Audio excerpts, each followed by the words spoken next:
The success of any business is dependent on these three factors: product, advertising, and management. If you get the first one right and the two wrong, the chances of success is still likely. Conversely, if you get the first one wrong and the rest right, the chances of you succeeding at any business, especially the one we are about to analyze, is low. And this is the problem with INDRIVE. They fall in the second category, of which they got the two right and the first one wrong. INDRIVE are very successful in their marketing everywhere. INDRIVE, ride with INDRIVE, choose fair prices. However, one place they struggle is their product. They are trying to outcompete their competitors based off of price and quality, which is a losing strategy. A little bit more for a little bit less.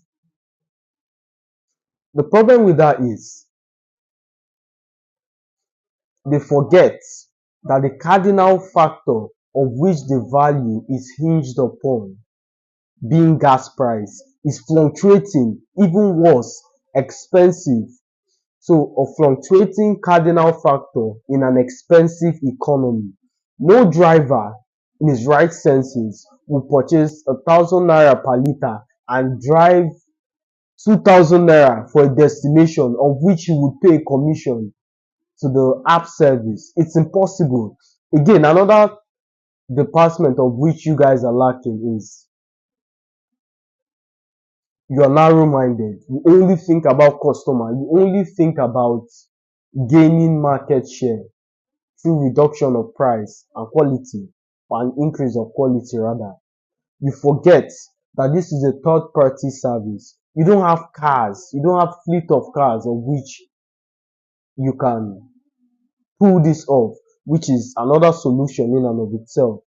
You are trying to solicit drivers as well as customers to come on your platform, which is your problem. You think it's only about customers, but if there are no drivers, by extension, no customers. So you're making it unbearable for the drivers to use your app. By extension, no customers. Let me tell you a story about the man who could hear the languages of animals. One evening, he decided to sit on a fence and listen to the conversation between a donkey and an ox rather. The ox said,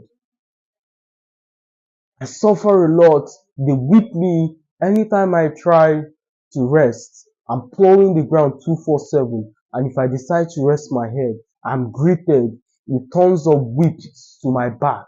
I'm constantly breaking my body, pulling things from one area to the other. While you, my friend, are an animal of leisure. You graze grass. Whenever the master needs you, he puts a fine linen on your back. You don't carry much things. You don't do XYZ. What is the secret?" he said.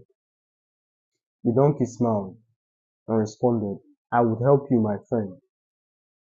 Whenever the servant comes to fetch you in the morning, lie down as though you are sick and unable to move, of which the servant will report to the master that this guy is sick and is unable to plow the ground today. The next morning,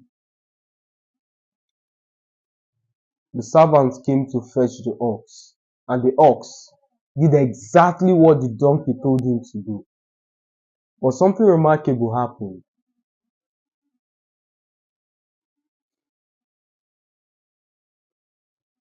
Once he reported to the master, saddled the responsibility on the donkey. The servants fetched the donkey, and the donkey plowed the land, plowed the ground, plowed the ground. The next evening, the farmer came to listen to the conversation between those two friends. The donkey arrived, now broken, greeted by the ox. "Thank you so much, thank you so much. I accepted your advice. I did exactly what you told me to do, and it worked to my surprise. Appreciate you. Thank you, thank you, thank you. The donkey said, you forget that I was given your responsibility, and I suffered. My ankles are broken. I've been whipped countlessly. They got into an argument and they separated. So the point I'm trying to make is the moral of this lesson, of this story, is never help someone such that his problems becomes yours. In the same case with InDrive, the prices are so low that it's impossible for the drivers to drive. So there's no way anybody is going to displease himself to please you. Does that make sense? Lately, I forget where I was, but this guy purchased a lot of goods from us. He needed people to carry it from point A to point B. While we suggested the conventional malams to help pick him up to the place where he can board the vehicle, he decided to use your platform. And guess what happened?